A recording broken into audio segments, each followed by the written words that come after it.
ஒரு உலர்ந்த மலை இருந்தது. அங்கே மண் காற்றில் பறந்து கொண்டே இருந்தது. அந்த இடத்தில் எதுவும் முளைப்பது சாத்தியமில்லை என்று எல்லோரும் நினைத்தார்கள். அந்த மலையின் அடியில் சிறிய கற்கள் குவிந்திருந்த ஒரு இடம் இருந்தது. அங்கே ஒரு சின்ன புழு வாழ்ந்து கொண்டிருந்தது.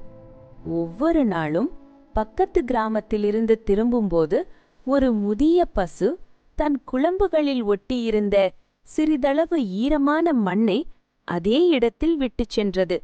யாரும் அதை கவனிக்கவில்லை.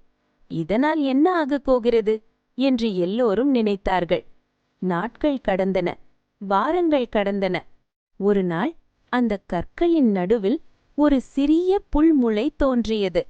மெதுவாக அங்கே மேலும் புல் வளர்ந்தது.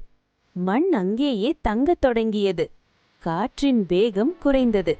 புழுவிற்கு ஒரு வீடு கிடைத்தது. பசு தினமும் அங்கே வந்து சிறிது நேரம் அமர்ந்து ஓய்வெடுக்கத் தொடங்கியது. பின்னர் ஒரு நாள் பலமான மழை பெய்தது.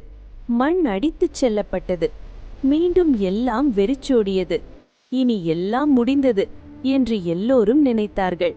ஆனால் சில நாட்களுக்குப் பிறகு அதே இடத்தில் மீண்டும் ஒரு பச்சை கோடு தென்பட்டது. பசு மீண்டும் வந்தது. புழு மீண்டும் வெளியே வந்தது.